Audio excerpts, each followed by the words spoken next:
Come back ناظرین، programme میں break کے بعد آپ کا خیر مقدم ہے۔ تو بریک پہ جانے سے پہلے ہم شہر کوفہ کی تاریخ کے بارے میں بتا رہے تھے کہ شہر کوفہ 17 ہجری میں خلیفہ دوم عمر ابن خطاب نے اس کی بنیاد رکھی، اور انہوں نے یہاں پر اپنی پسند کے لوگوں کو یہاں پر آباد کیا، اور اس کو اس طرح سے انہوں نے فوجی مرکز بنا دیا کہ وہ اس کو رأس الاسلام کہتے تھے، کہ یہ عربوں کا مرکز ہے، اسلام کا مرکز ہے، یہ طاقت ہے عرب کا یہ شہر کوفہ، اس لیے کہ وہاں کی آبادی ان کے ساتھ بہت زیادہ مخلص تھی، اور وہ جو فوج انہوں نے وہاں پر بھیج کر اس کو فوجی چھاونی بنائی تھی، ظاہر ہے وہ حکمت عملی ان کے حق میں اچھی رہی۔ تو دو باتیں ذہن میں رکھتے ہم آگے چلتے ہیں۔ پہلی بات یہ تھی کہ حضرت عمر نے جو شہر بسایا تھا وہ وہی لوگ تھے کہ جو حضرت عمر کو دوسرا خلیفہ مانتے تھے، خلافت راشدہ کے قائل لوگ تھے، وہ وہی تھے کہ جو ان کو اپنا رسالت صلی اللہ علیہ وسلم کے بعد تیسرا امیر مانتے تھے، یعنی ابوبکر کے بعد دوسرے خلیفہ حضرت عمر ہیں، وہ لوگ تھے۔ حضرت علی کو ابھی انہوں نے امام نہیں مانا تھا، یا وہ حضرت علی کو امام نہیں مانتے تھے، وہ خلافت کے قائل تھے، امامت کے قائل نہیں تھے۔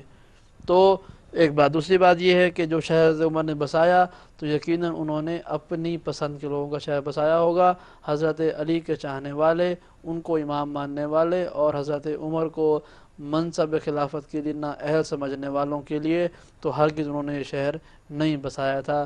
ورنہ کیسے ممکن ہے کوئی شخص اپنے دشمنوں کو اچھی جگہ پر رکھے، ان کو نئی آبادی بسا کر دے، پلس ان کو فوج دے دے، ان کو مضبوط کر دے؟ یہ کام کوئی نہیں کرتا ہے۔ جو کام انہوں نے کیا اپنے لوگوں کے لیے کیا، اپنی من پسند کی عوام کو وہاں پر انہوں نے بسایا۔ اب دیکھتے ہیں کہ یہ جو کوفے کے لوگ تھے یہ کربلا کے واقعے کے دوران کیا تھے۔ کربلا کے واقعے میں یہ جو لوگ تھے کوفے کے، کہ جو حضرت عمر کے آباد کار تھے، ان لوگوں نے کیا کیا تھا؟ ان لوگوں نے کہ جو دوسری خلافت کی منظوری نظر پا کر نئے شہر میں منتقل ہوئے تھے، کہا جاتا ہے کہ تقریباً 12,000 لوگ یمن سے آئے تھے، 8,000 لوگ جو ہیں وہ نظر قبیلے سے تھے، اور اس کے علاوہ دیگر اور قبیلے جو تھے وہ بنی اسد کے، کنا کے، ازد کے، اور اس کے علاوہ کئی اور قبیلے چھوٹے بڑے ملا کر تقریباً 40,000 لوگ انہوں نے وہاں پر بسائے۔ یہ جو لوگ بستے رہے 17ویں ہجری سے لے کر اب ہم آتے ہیں 61ویں ہجری تک، تو اس ہجری میں انہوں نے یہ لوگ کون تھے، ان کے وہاں پر حالات کیا ہو گئے تھے؟ تحفہ اثنا عشری کتاب جو ہے، تحفہ اثنا عشری یہ لکھی ہے، یہ اردو میں اس کا ترجمہ جو ہوا ہے، اصل میں فارسی کی لکھی گئی کتاب ہے، اور یہ صفحہ نمبر 16 پر انہوں نے اس کے بارے میں گفتگو کی ہے۔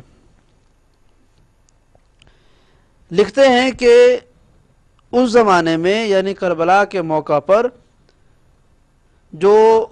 وہ جو زمانہ تھا کربلا کے زمانے میں، جس زمانے میں واقع کربلا ہوا، اس زمانے کے جو کوفہ کے حالات تھے وہ کیا تھے کہ معلوم ہونا چاہیے کہ سب سے پہلے شیعہ کہ جو بعد میں سنی اور تفضیلیہ کے نام سے سامنے آئے، پرانے زمانے میں وہی شیعہ کہلاتے تھے۔ یہ تحفہ اثنا عشری والے نے لکھا کہ اس زمانے میں، کہ جس زمانے میں کربلا کا واقعہ پیش ہوا، پہلے شیعہ جو تھے وہ جو آج کل کے سنی اور تفضیلیہ ہیں وہی کہلاتے تھے۔ بعد میں جب غلات نے اور رافضیہ نے، زیدیہ نے اور اسماعیلیہ کے لوگوں نے، جو اسماعیلیہ تھے، زیدیہ فرقہ، اسماعیلیہ فرقہ، روافض اور غلات، یعنی غالی، رافضی، زیدی اور اسماعیلی، ان لوگوں نے اپنے لیے یہ لفظ شیعہ استعمال کرنا شروع کر دیا، تو اس کے بعد سنی اور تفضیلیہ والوں نے اس نام کو اپنے ساتھ لگانا چھوڑ دیا۔ بعد میں انہوں نے اہل سنت والجماعت کا نام حاصل کر لیا۔ یہ فرماتے ہیں کہ پہلے جو یہ تھا لفظ، یہ تحفہ اثنا عشری صفحہ نمبر 16 تاریخ لفظ شیعہ بیان کرتے ہوئے فرماتے ہیں کہ پہلے یہ لفظ شیعہ جو ہے وہ سنی اور تفضیلیہ ان دونوں کے لیے استعمال ہوتا تھا. بعد میں جب غلاط نے اور روافظ نے اور زیدیہ نے اور اسماعیلیہ نے اس نام کو استعمال کرنا شروع کر دیا، یعنی اسماعیلی، زیدی، غالی اور رافضی، ان لوگوں نے جب استعمال کرنا شروع کر دیا تو سنی و تفضیلیہ والوں نے اس نام کو پسند نہیں کیا، تو انہوں نے اس لفظ شیعہ کو چھوڑ کر اہل سنت والجماعت کا لفظ استعمال کرنا شروع کر دیا. اب یہ سوال یہ انہوں نے کہا کہ بعد میں استعمال کیا جب یہ اسماعیلیہ اور یہ لوگ آئے ہیں. اسماعیلیہ وغیرہ جو ہیں جتنے بھی یہ فرقے ہیں یہ کربلا کے زمانے میں نہیں تھے. تو یہ تاریخ بیان کرتے ہیں کہ پہلے یہ لفظ شیعہ جو تھا وہ استعمال ہوتا تھا سنی حضرات کے لیے. یہ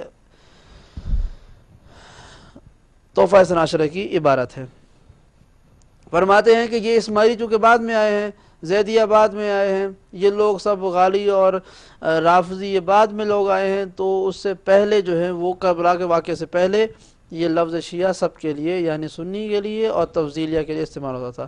بعد میں جب ان سب لوگوں نے بھی شیعہ کا معنی شروع کر دیا اپنے آپ کو، تو ان لوگوں نے اپنا نام چینج کر کے اہل سنت والجماعت رکھ لیا.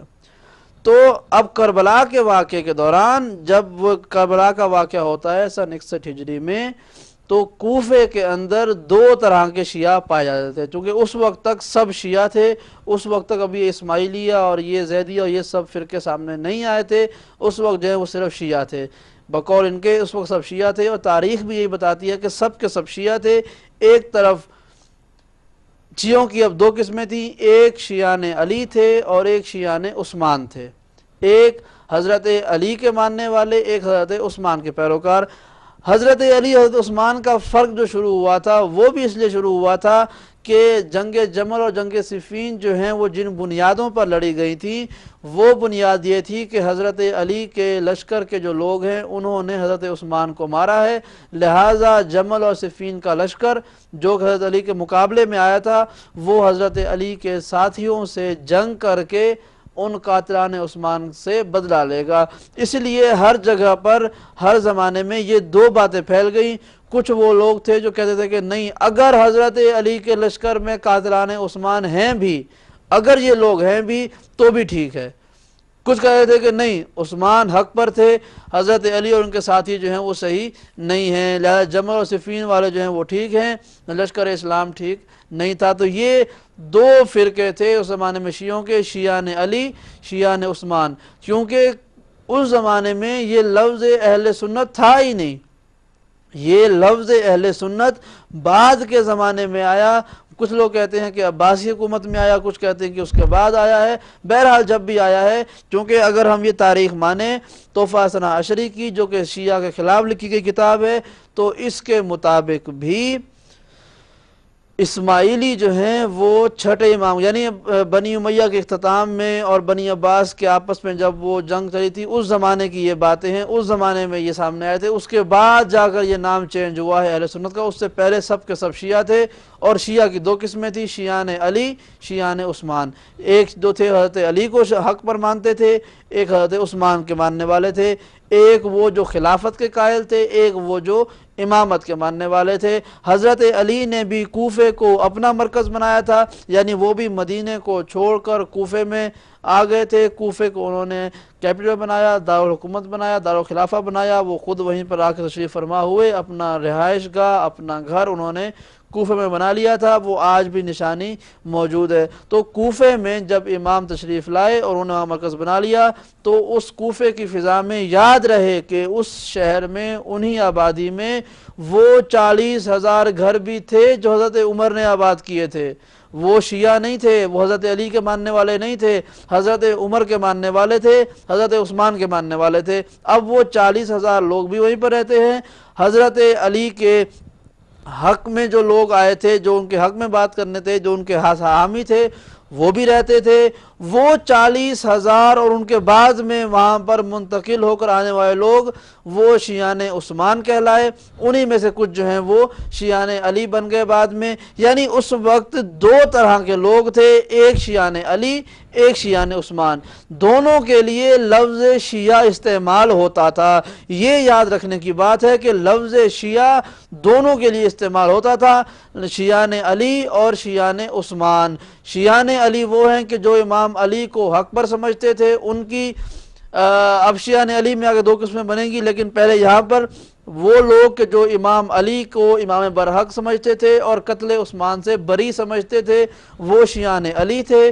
اور وہ شیعان عثمان تھے کہ جو جمل اور صفین میں امام علی کی مخالفت کرنے والوں کے ساتھ تھے کہ قتل عثمان کے ذمہ دار امام علی ہیں۔ یہ گفتگو میں چاہوں گا کہ اس پروگرام کے آخری حصے میں، یعنی ٹروتھ بیہائنڈ کربلا کی اس رپلائی کے آخری قسطوں میں تھوڑی سی گفتگو، ایک آدھ دن کا پروگرام جو ہے وہ صرف قاتلان عثمان کے بارے میں ہو جائے گا کہ قاتلان عثمان کون تھے، کنہوں نے مارا تھا، تاکہ یہ جو ایک رونا چلا آتا ہے کہ امام علی کے لشکر میں قاتلان امام تھے، قاتلان عثمان تھے، اس لیے جو ہے وہ غلطی ہوئی اور فلاں ہوا، یہ واقعہ بھی مسئلہ بھی حل ہو جائے گا، تاکہ معلوم ہو جائے کہ جمل اور صفین کی جنگ قتل عثمان کے بدلے کے لیے نہیں تھی، کسی اور وجہ سے تھی۔ قتل عثمان پر ہی بات کریں گے انشاءاللہ اسی پروگرام کے آخری دنوں میں، جب یہ پروگرام ختم ہونے والا ہوگا سیریز، تب بات کریں گے۔ لیکن ابھی ہم کوفے میں بات کرتے ہیں۔ تو کوفے میں دو گروہ تھے، شیعان علی، شیعان عثمان۔ اہل سنت والجماعت کا لفظ یا لفظ سنی، اہل سنت کا لفظ یہ بعد کی پیداوار ہے، یہ تو بعد میں آیا ہے کافی عرصے کے بعد۔ جس زمانے میں یہ سب واقعات تھے، یہ لفظ اہل سنت تھا ہی نہیں۔ میں نے دیکھا ہے کہ کچھ لوگ جو ہیں وہ حدیث بیان کرتے ہیں، سارا آپ نے فرمایا تھا کہ میری امت میں 73 فرقے ہوں گے، 72 جہنمی ہوں گے، ایک فرقہ جو ہے وہ جنتی ہوگا اور وہ اہل سنت والجماعت ہیں۔ اہل سنت والجماعت کہتے ہیں جھوٹ کے پیر نہیں ہوتے ہیں، یہ لفظ اہل سنت اس زمانے میں تھا ہی نہیں۔ اس زمانے میں کہاں سے اہل سنت کا لفظ آ گیا جو رسالت میں آپ نے فرما دیا کہ اہل سنت کا لفظ جو ہے، اگر اہل سنت کا لفظ حضرت رسالت میں آپ نے اپنی زندگی میں فرمایا تھا تو جو جنگیں ہوئی تھی رسالت میں آپ کے بعد، ہر شخص اپنے آپ کو کہتا کہ میں اہل سنت ہوں۔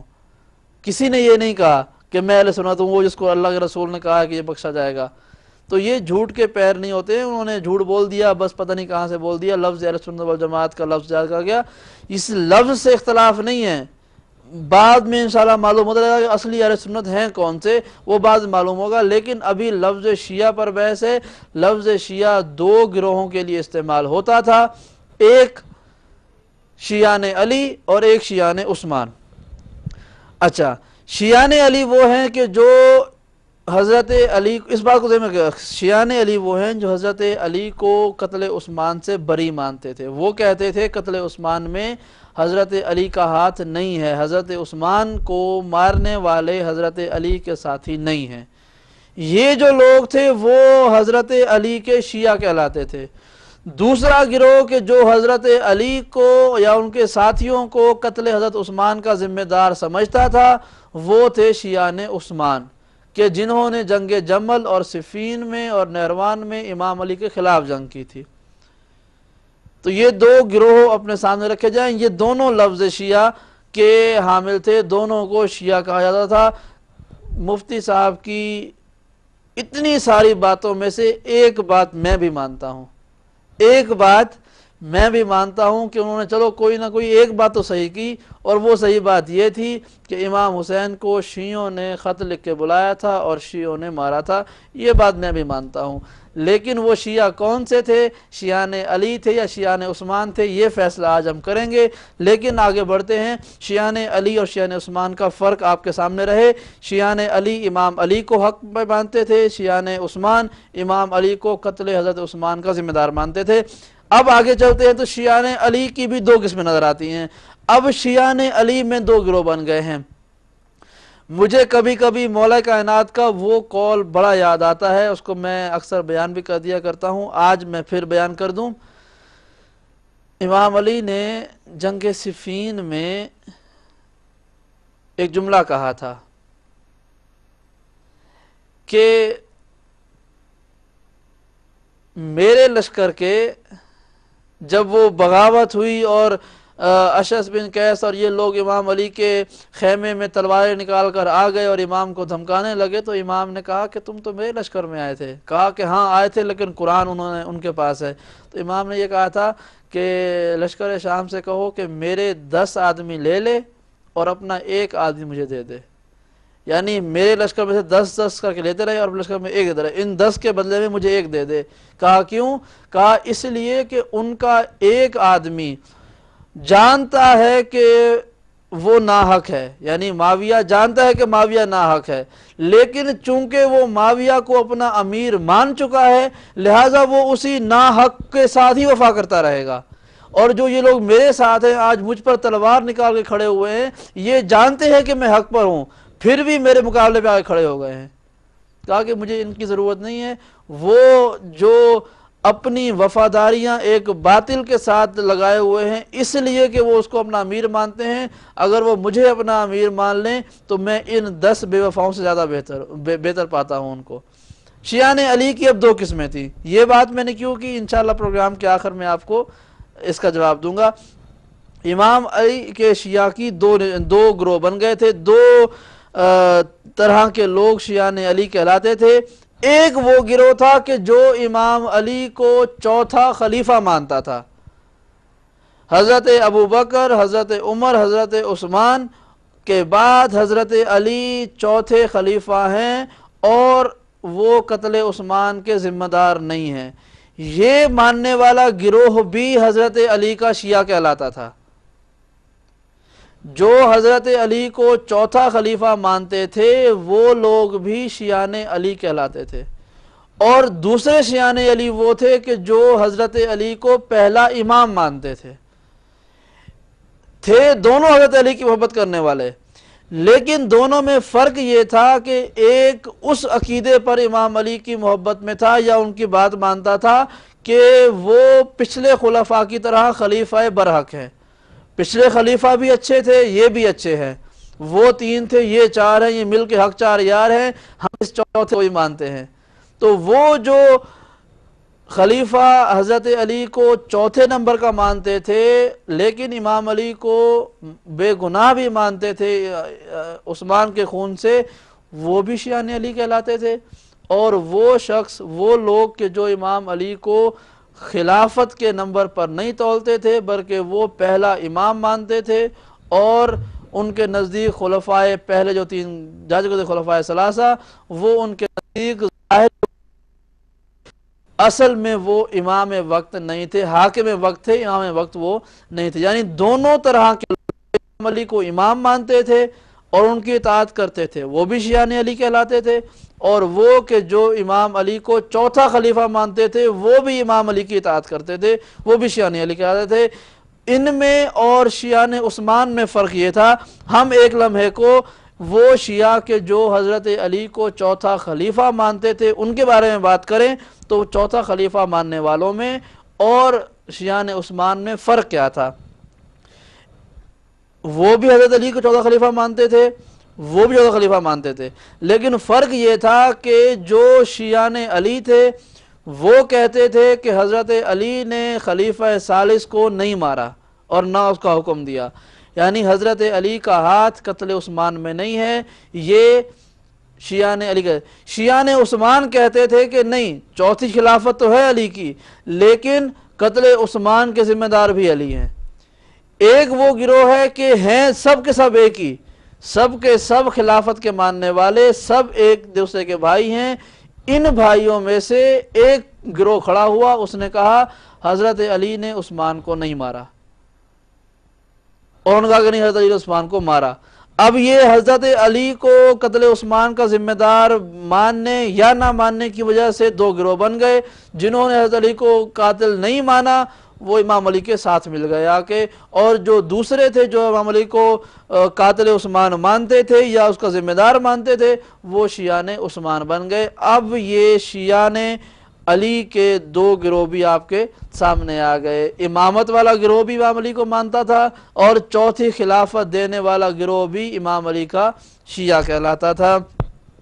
اب ہم آگے بڑھتے ہیں کہ اس زمانے میں میجورٹی کس کی تھی، اکثریت ان دونوں میں سے کس کی تھی. امامت والوں کی تھی یا خلافت والوں کی تھی؟ یہ یاد رہے کہ یہ شہر وہ ہے کہ جو خلافت کی بنیاد پر بسا گیا تھا۔ کوفہ شہر کو بسایا گیا تھا خلافت کی بنیاد پر۔ خلیفہ وقت نے بنایا، وہاں پر لوگوں کو بسایا، طاقت دی، پیسہ دیا، روزگار دیا، خلافت خلافت خلافت کرتے رہے۔ اب جو لوگ وہاں پہ رہنے والے تھے اکثریت خلافت کی ماننے والی تھی۔ غدیری شیعہ بہت کم تھے اس میں۔ غدیر خون پر حضرت علی کی امامت مان کر انہیں پہلا امام ماننے والے شیعہ کم تھے۔ سقیفہ کے اندر نظام خلافت بن جانے کے بعد حضرت علی کو چوتھا خلیفہ ماننے والے وہ لوگ زیادہ تھے۔ تو جو اصلی یا خاص شیعہ تھے وہ تھے کہ جو حضرت علی کو امام مانتے تھے۔ عام شیعہ وہ تھے کہ جو حضرت علی کو چوتھا خلیفہ مانتے تھے۔ اور کوفے کی تاریخ، اس کا جغرافیہ، اس کی عسکری حقیقت بتاتی ہے کہ حضرت علی کو چوتھا خلیفہ ماننے والوں کی اکثریت تھی اور امام مان کر ساتھ دینے والوں کی اقلیت تھی۔ وہ لوگ کم تھے کہ جو حضرت علی کو پہلا امام مانتے تھے، وہ لوگ زیادہ تھے جو حضرت علی کو چوتھا خلیفہ مانتے تھے۔ اب یہاں پر سوال ہے کہ شیعہ کی نشانی کیا تھی، شیعہ ان دونوں شیعوں میں فرق کیا تھا، یعنی یہ دونوں شیعہ کون تھے جن میں فرق تھا کہ ایک دو لوگ چل رہے ہیں دونوں کو کہتے ہیں کہ شیعہ نے علی ہے۔ کیسے معلوم ہوگا کہ اس میں سے امامت والا شیعہ کون سا ہے اور خلافت والا شیعہ کون سا ہے؟ وہ بات جاری رکھتے ہیں، اس کے بعد ایک کال شامل کرتے ہیں۔ السلام علیکم۔ مولانا صاحب جی کون میرے بھائی، کیا فرمائیں گے؟ ظہیر عباس بول رہا ہوں مولانا صاحب۔ جی ظہیر عباس صاحب فرمائیے میرے صاحب ماشاءاللہ بڑا اچھا پروگرام جا رہا۔ میرا سوال اس پروگرام کے حوالے سے آج جی میرے بھائی، جو علم یزید نے لیا وہ کہاں سے لیا، جو معاویہ نے علم لیا وہ کہاں سے لیا، جو مروان نے علم لیا کہاں سے لیا، جو عبداللہ بن عمر نے علم لیا یہ کہاں سے لیا؟ اور اب دیکھیں کہ رسول پاک نے فرمایا کہ میں علم کا شہر اور علی اس کا دروازہ ہے۔ اور جو دروازے کے راستے آئے وہ تو شیعان علی ہوئے، جی، اور جو دیواروں کے راستے آئے وہ ان کے شیعانے ہوئے، معاویہ کے، ابو بکر، عمر، عثمان ان کے ہوئے۔ اب سوال یہ پیدا ہوتا ہے کہ جو آج کے بھی مفتی ہیں جو دروازے کے راستے جائیں تو علم وہ شیعان علی ہوں گے جو مولانا حضرات آپ بیٹھے ہوئے ہیں، اور جو دیواروں سے علم لیں گے وہ ان کے شیعہ ہوں گے، سنی تو ہے ہی نہیں تھا، یہ تو پہلے ثابت ہے۔ اب میرا سوال یہ ہے کہ اس دن مفتی صاحب بیٹھے ہوئے تھے اور کہہ رہے تھے کہ یہ شیعہ عالم جو ہے انہیں قرآن نہیں پڑھنا آتا تو ویسے پروگرام کرنے بیٹھ جاتے ہیں، بچے ہیں۔ تو آپ اسی پروگرام میں اس نے یہ دلیل دی کہ اللہ تعالیٰ ہر فرائیڈے والے دن جنت میں آ کے مومنوں سے آ کے ملتا ہے، اپنا دیدار کراتا ہے۔ یہ دیکھیں کہ جاہلیت کا ثبوت کتنا ہے۔ بہت مہربانی مولانا صاحب۔ بہت بہت شکریہ میرے بھائی۔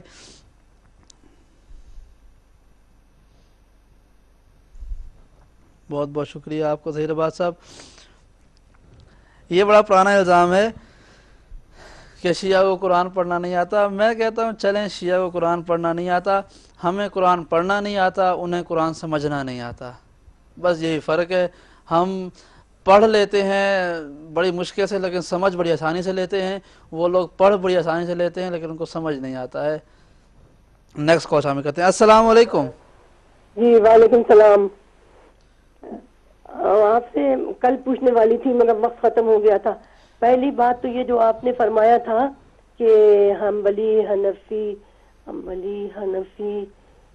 مالکی کا تبت، تو آپ نے شافعی، امام شافعی کے بارے میں کچھ نہیں بتایا۔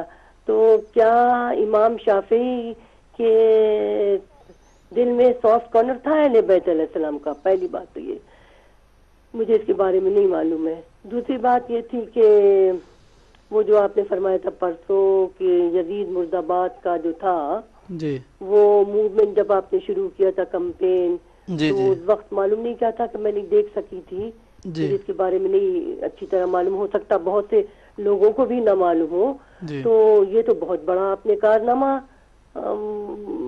مطلب انجام دیا، جی اور اس کا تو بہت بڑا اجر ہوگا۔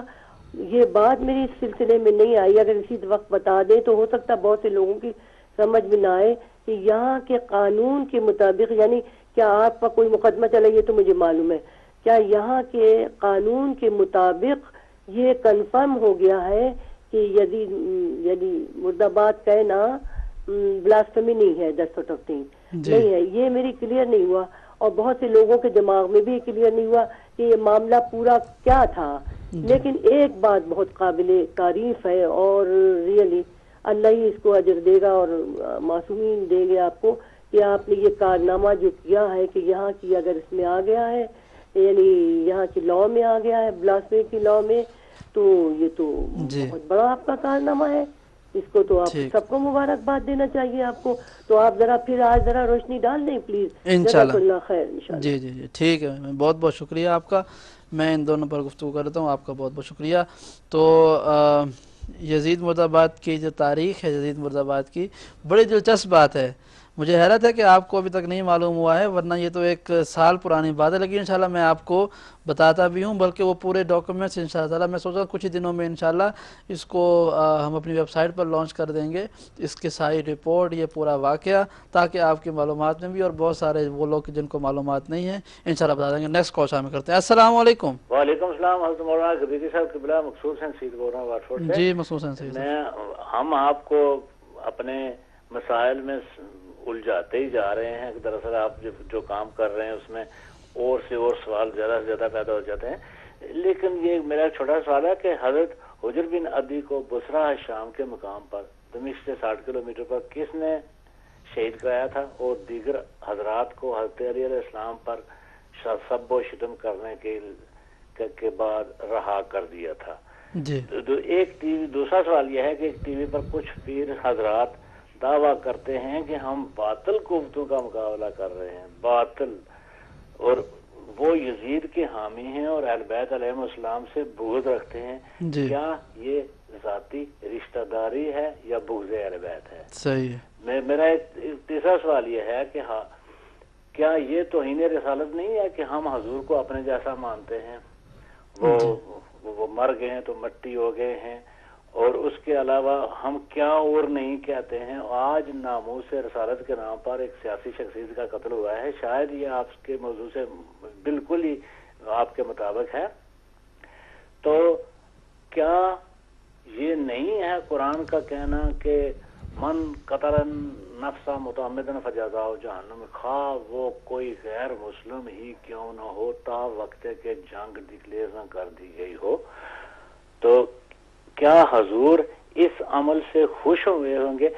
یہ بالکل ایک سیاسی معاملہ ہے پاکستان میں, لیکن یہ جو ہو چکا ہے بڑے دکھ کی بات ہے کہ قاتل پر گلاب کی پتیاں نچھاور کر رہے ہیں لوگ, اور بابا کے دوحل یہ کہہ رہے ہیں یہ غازی ہے. اب وہ غازی اس لیے ہوتا اگر وہ وزیر جو ہے نا وہ ہوتے ان پر جی ان پر کوئی گرفت ہوتی اور ان پر یہ قتل کیے جانے کا فتویٰ جاری ہوتا. ہم ہر آدمی اپنی اپنی خیالی گائیڈ لائن بنائے ہوئے ہے, اور اگر ہم ایسے ہی قتل کرتے جائیں گے, کیا یہ حضور کی تعلیمات کے عین مطابق ہے یا یہ توہین رسالت ہے؟ کیا یہ توہین رسالت نہیں ہے کہ ہم حاجیوں کو کعبہ بیت اللہ میں لوٹتے ہیں, لیکن ہم کسی آدمی کی ایک لفظ کی غلطی پر اس کو قتل کر دیتے ہیں؟ میرا خیال ہے میں اپنے سوال کو صحیح عرض کر پایا. جی ٹھیک ہے میں بہت بہت شکریہ آپ کا. مخصوص صحیح تھا, بہت بہت شکریہ. آپ کے سوال کا بھی تبصرے کا بھی. گزارش میری ہمیشہ سے یہ ہوتی ہے کہ گفتگو جستجو جب نارمل پروگرامز ہوتے ہیں تو آپ جتنا مرضی چاہیں تبصرہ کریں, لیکن میں آپ کی خدمت میں حاضر ہوں. کبھی میں نے اس پروگرام میں یہ ہے کہ ہمارا موضوع چل رہا ہوتا ہے کوفے کے حوالے سے, لیکن صرف یہ ہے کہ درمیان میں دیگر موضوعات کی وجہ سے یا لمبی کال کی وجہ سے, ود آل ڈیو رسپیکٹ آپ تمام حضرات میرے بہن بھائی, سر آنکھوں پر میں کبھی کسی کو نہیں کرتا ہوں, صرف اس لیے کہ اگر موضوع سے مربوط سوال ہو جائے تو ذرا گفتگو میں اور چاشنی پیدا ہو جاتی ہے. اس کا مطلب معلوم ہو جاتا ہے کہ آپ لوگ ہمیں فالو کر رہے ہیں, ہمارے بات ساتھ ساتھ چل رہے ہیں. انشاءاللہ آپ کے سوالات پر بھی ہم گفتگو کریں گے. آپ کا بہت بہت شکریہ محترم مقصود سید صاحب. نیکسٹ کال شامل کرتے ہیں. السلام علیکم. السلام علیکم. جی کون میرے بھائی, کیا فرمائیں؟ میرا نام حسین نقوی ہے, میں لندن سے ٹیلی فون کر رہا ہوں. جی حسین نقوی صاحب فرمائیں. مجھے کچھ سوال کرنے ہیں جو اس کی سے ہے, اور ایک بھی ہے. جی شکایت یہ ہے کہ امام زین العابدین اسلام کی شہادت کی شب کو ایک مولانا آپ بیٹھے تو سوال جواب لے رہے تھے, کسی کے نام سے پڑھا تھا. تو انہوں نے کہا کہ آپ آواز میرے بھائی آپ کی آواز بریک ہو رہی ہے، آپ کی آواز. آپ بہتر ہے؟ جی جی آپ بہتر ہے، فرمائیے. جی جی. تو انہوں نے اس کو مجبور کیا کہ آپ اردو بولے.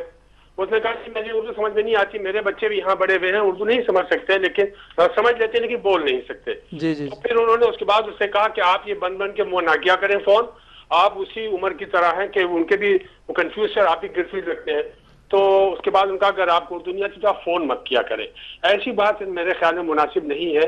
ہو سکتا ہے کہ وہ شرارت کر رہے ہوں، لیکن یہ کہ بہرحال ہمیں اسی طریقے سے جواب دینا چاہیے.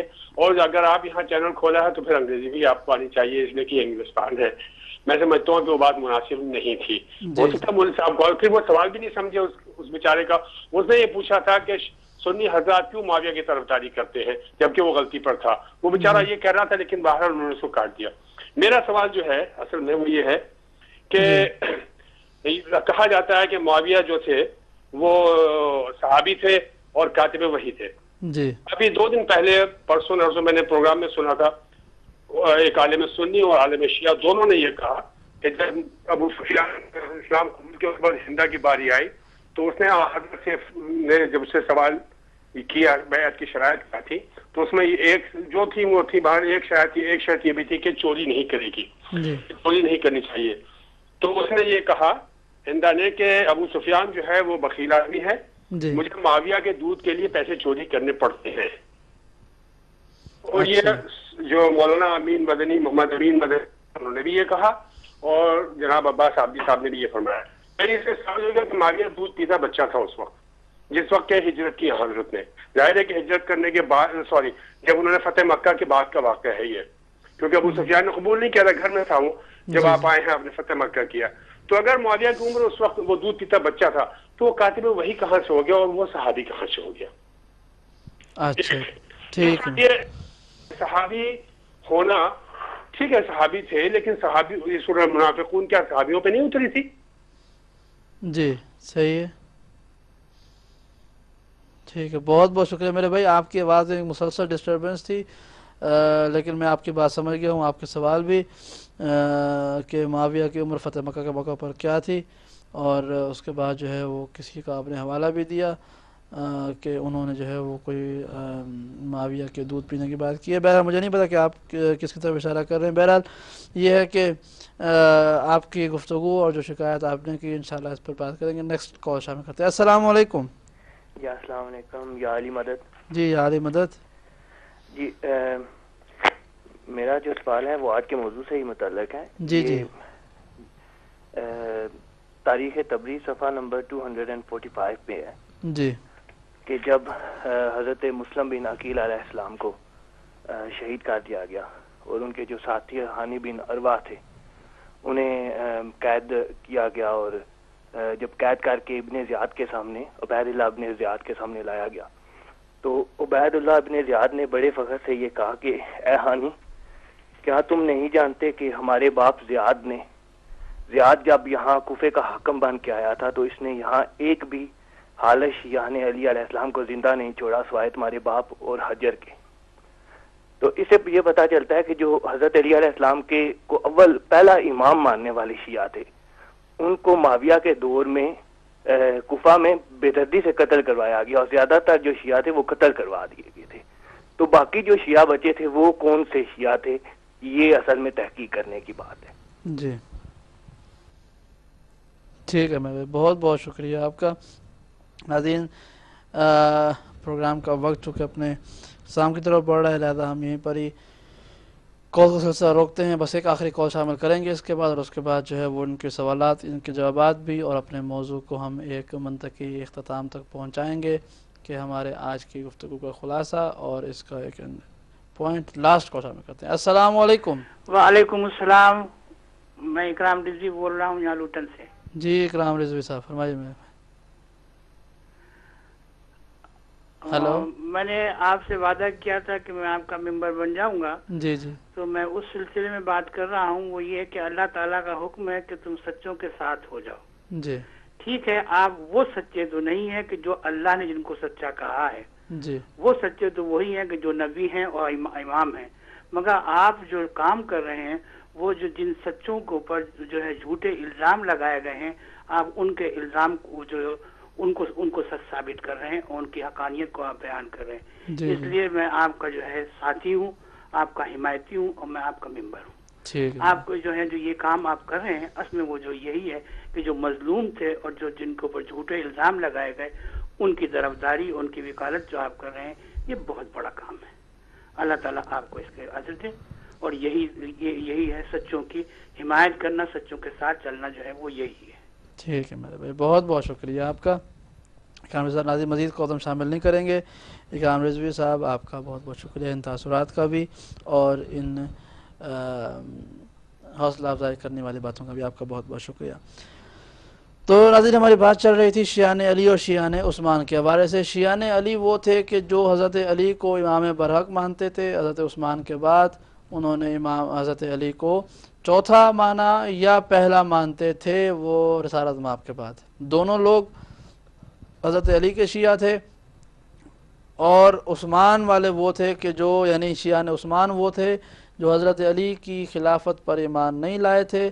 انہوں نے قتل عثمان کا ذمہ دار امام علی کو مانا، اور ہیڈ آف اسٹیٹ ماننے کی بجائے انہوں نے معاویہ کا ساتھ دیا، چونکہ اسی زمانے میں یہ شورش چل گئی تھی قتل عثمان کے ذمہ دار امام علی ہیں اور معاویہ جو ہے وہ ان کا وارث ہے۔ بات چلے گی آگے انشاءاللہ اگلے پروگرام میں کہ قتل عثمان کے ذمہ دار کون تھے، کیا واقعی میں وہ لشکر علی میں تھے یا کسی اور لشکر میں تھے۔ یہ گفتگو انشاءاللہ اہل سنت کی بہت بڑے کتب سے ہم ثابت کریں گے کہ قتل عثمان میں کون لوگ ملوث تھے اور وہ واقعہ کیا تھا۔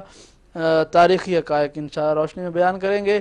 لیکن جو دو شیعہ بٹے ہوئے تھے، چونکہ اہل سنت کا لفظ بعد میں ہے، جو شیعہ بٹے ہوئے تھے شیعان علی، شیعان عثمان۔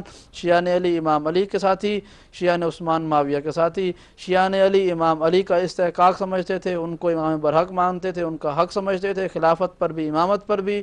اور شیعان عثمان حضرت علی کی بجائے معاویہ ابن ہندہ کو اپنا امیر و رہبر مانتے تھے، انہوں نے امام علی کی بیعت نہیں کی ہے۔ اب یہ دو شیعہ حضرت علی کے اندر ہی پیدا ہوئے گروہ کے اندر، ایک وہ جو امامت والے شیعہ تھے اور ایک وہ جو خلافت والے شیعہ تھے۔ اب بات چلتی ہے آگے، اب ہم اس سوال پر آتے ہیں کہ جس شیعہ کے گروہ نے حضرت امام حسین کو خط لکھے تھے وہ کون سا گروہ تھا؟ اس بات کو ذہن میں رکھتے ہوئے کہ شیعہ نے خاص وہ جو حضرت علی کو غدیر کے موقع سے اپنا امام مانتے ہیں، یعنی وہ میں کہوں کہ وہ جو غدیری شیعہ تھے اس زمانے کے، ان لوگوں نے حضرت علی کو جو اپنا پہلا امام مانا، بلا فصل مانا رسالت مآب کے ساتھ، وہ شیعہ نے خاص تھے اور وہ کم تعداد میں تھے۔ اور شیعہ نے عام، عوام الناس، عامت الناس وہ تھی کہ جو حضرت علی کو امام نہیں چوتھا خلیفہ مانتے تھے۔ اب سوال یہ ہے کہ ہاں خط تو شیعوں نے لکھے تھے، لیکن ان دونوں میں سے کون سے شیعہ گروہ نے خط لکھے تھے؟ حضرت علی کو امام ماننے والوں نے، جو منورٹی تھی، جو اقلیت تھی، جو کم تھے، انہوں نے خط لکھے تھے، یا وہ لوگ کہ جنہوں نے حضرت علی کو چوتھا خلیفہ مانا، اس سے پہلے وہ خلافت راشدہ کے قائل تھے، معاویہ کو انہوں نے حکومت نہیں دی، امام علی کو انہوں نے بیعت کی، وہ لوگ جو تھے یا انہوں نے خط لکھے تھے۔ اس پر ہم آگے چلتے ہیں، اور یہ فیصلہ کہ شیعہ کی نشانیاں ان میں سے خط کون سے تھے، کس نے خط لکھے تھے، یہ انشاءاللہ ہم بات کرتے ہیں۔ پھر وہی کتاب تحفہ حسنہ عشری اور اس کے صفحہ نمبر 27 پر وہ فرماتے ہیں کہ سب سے پہلے لفظ شیعہ جو ہے وہ مہاجرین اور انصار کو دیا گیا تھا کہ جنہوں نے امام علی کی بیعت کر لی تھی، یعنی جنہوں نے امام علی کی بیعت کی تھی ان کو لفظ شیعہ دیا گیا تھا، اور وہ حضرت علی کو ان کی خلافت کے زمانے میں ان کا ساتھ دیتے رہے، وہ امام علی کے ساتھ بھی رہے، اور وہ ہمیشہ امام علی کے دشمنوں کے مقابلے میں امام علی کا ساتھ دیتے تھے، ان سے جنگ کرتے تھے، اور انہوں نے امام علی کی بات بھی مانی۔ اور وہ شیعہ ہیں کہ جو 37 ہجری میں سامنے آئے تھے، یعنی اس زمانے میں جس زمانے میں یہ حضرت علی کی ظاہری حکومت شروع ہوئی اور جنگیں ہوئیں اور یہ ایک معرکہ چھڑ گیا تھا خلافت کا، حکومت کے حصول کا، اس زمانے میں شیعہ نے علی کی وہ تعریف کرتے ہیں۔ پہلی بات یہ ہے کہ شیعہ کی نشانی انہوں نے بیان کی کہ شیعہ تھے کون؟ وہ کہ جنہوں نے حضرت علی کی بیعت کی، وہ جو ان کے ساتھ ہر وقت رہے، وہ جنہوں نے ان کی بات مانی، اور وہ جنہوں نے ان کے دشمنوں سے جنگ کی۔ یہ ہے شیعہ کی نشانی۔ امام علی کی بیعت کرتا ہے، ان کے ساتھ رہتا ہے، ان کی بات کو مانتا ہے اور ان کے دشمنوں سے جنگ کرتا ہے۔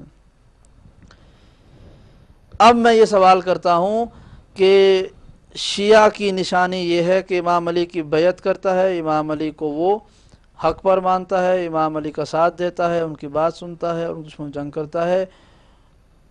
ان کے مقابلے میں اب یہ میرا سوال ہے، وہ لوگ جو یہ کام نہیں کرتے تھے ان کا کیا نام تھا؟ شیعہ تو وہ لوگ تھے کہ جو امام علی کی بیعت کرتے تھے، امام علی کی بات مانتے، دشمنوں سے جنگ کرتے تھے، اور جن لوگوں نے یہ کام نہیں کیا ان کا کیا نام تھا؟ ایک بات۔ دوسری بات یہ ہے کہ جب شیعہ نے علی دونوں گروہوں کی نشانی یہ کی کہ دونوں گروہوں کی نشانی جو خلافت والے بھی ہیں، امامت والے بھی ہیں، کہ امام علی کی انہوں نے بیعت کی تھی اور وہ دشمنوں سے جنگ کرتے تھے اور ان کے بات کو مانتے تھے، تو کیا آج کے وہ لوگ جو حضرت علی کو چوتھا خلیفہ مانتے ہیں، کیا وہ بھی اس زمانے کے چوتھا ماننے والوں کی طرح سے ہیں یا اس سے مختلف ہیں؟ ایک بات کہ جو لوگ حضرت علی کے شیعہ نہیں تھے ان کا نام تاریخ میں کیا تھا؟ گروہوں کے نام ہوتے ہیں نا، مسلمان ایک گروہ ہے، اسلام کے پیروکاروں کا ایک گروہ ہے، اس کا نام ہے مسلمان، اسلامی گروہ اسلامی، یا ہر شخص جو مسلمان ہوتا ہے، ان میں سے فرقے ہیں، ایک گروہ شیعہ ہے، ایک سنی ہے، ایک فلان ہے، فلان ہے، گروہ بنے ہوئے ہیں، ایک رومن کیتھولک ہے، دوسرے ہیں عیسائیوں میں ہیں، ہندوؤں میں بھی گروہ ہیں، ہر ایک قبیلے کا گروہ کا نام ہوتا ہے پہچان کے لیے۔ تو وہ لوگ کہ جو حضرت علی کے حامی تھے، ان کے ساتھی تھے، ان کی بات مانتے تھے، ان کی بیعت کی اور ان کے دشمنوں سے جنگ کی، وہ تھے شیعہ، جو شیعہ نے علی۔ تو جن لوگوں نے یہ کام نہیں کیے تھے، جو معاویہ کی بیعت کرتے تھے یا انہوں نے حضرت علی کے خلاف جنگ کی یا انہوں نے معاویہ کا ساتھ دیا، وہ لوگ کون تھے؟ ان کا کیا نام تھا؟ یاد رہے کہ کوئی بھی نام دینے سے پہلے اس بات کو ذہن میں رکھیے گا کہ جو بھی آپ نام دیں گے اس میں عشرہ مبشرہ کے صحابہ بھی آتے ہیں، ان کے بیٹے بھی آتے ہیں، خود معاویہ بھی آتا ہے، عمرو بن عاص بھی آتا ہے، بہت سارے لوگ آتے ہیں، بڑے بڑے بزرگ اور ان کی اولاد آتی ہے اس گروہ میں جنہوں نے امام علی کی بیعت نہیں کی، حتیٰ کہ عبداللہ ابن عمر بھی اسی گروہ میں آتا ہے جس نے امام علی کی بیعت نہیں کی۔ اب ایک سوال ہے کہ اس گروہ کا نام کیا تھا؟ وہ گروہ کیا کہلاتا تھا جو امام علی کی بیعت نہیں کرتا تھا اور دشمنوں سے جنگ نہیں کرتا تھا، بلکہ امام علی کے مقابلے پہ جنگ کرنے والے گروہ کا نام کیا تھا؟ یہ میرا سوال ہے، ایک بات۔ اور دوسری بات یہ ہے کہ کیا آج کے لوگ جو دعویٰ کرتے ہیں کہ ہم بھی علی مرتضیٰ کو، شیر خدا کو، مولا کائنات کو، کرم اللہ وجہہ کریم کو اور پتہ نہیں کیا اسد اللہ کو ہم مانتے ہیں، تو کیا یہ جو بھی ماننے والے ہیں، جو چوتھا خلیفہ مانتے ہیں، کیا یہ اس زمانے کے چوتھا ماننے والوں میں سے ہیں یا یہ اس زمانے کے اس گروہ کے ماننے والے ہیں کہ جو امام علی سے دور تھا؟ یہ فیصلہ کرنا پڑے گا۔ یاد رہے ایک گروہ میں امام علی ہیں، امام حسن ہیں، امام حسین ہیں اور امام علی کے کچھ ساتھی ہیں، دوسرے گروہ میں معاویہ ابن ہندہ ہے، عمرو ابن عاص ہے، عبداللہ ابن عمر ہے اور دیگر سب لوگ ہیں۔ اب یہ فیصلہ کرنا ہے کہ ان میں سے ایک گروہ جو اس زمانے میں شیعہ تھا، امام علی کی بیعت کر چکا تھا اور ان کا ساتھی تھا، وہ آج موجود ہے تو کس نام سے موجود ہے؟ جو امام علی کو حق پر مانتا تھا۔ اور جو دوسرا گروہ تھا جو امام علی کو خلافت کا اہل نہیں مانتا تھا، جو قتل عثمان کا ذمہ دار مانتا تھا، جنہوں نے امام علی کی بیعت نہیں کی، جنہوں نے امام علی کے دشمنوں کے خلاف جنگ نہیں کی بلکہ ان کا ساتھ دیا، وہ لوگ کیا کہلاتے تھے اور آج ان کے ماننے والے یا وہ لوگ کیا کہلاتے ہیں؟ لفظ شیعہ پر بحث کرنا خالہ جی کا گھر نہیں ہے، کہہ دیا بھی شیعوں نے مارا ہے اور اللہ اللہ خیر صلی اللہ، یہ بات نہیں رہی ہے۔ آپ نے اہل بیت کے ماننے والوں کو جو ہے وہ تنقید کا نشانہ بنایا ہے۔ میں نے کچھ دن پہلے بھی کہا تھا کہ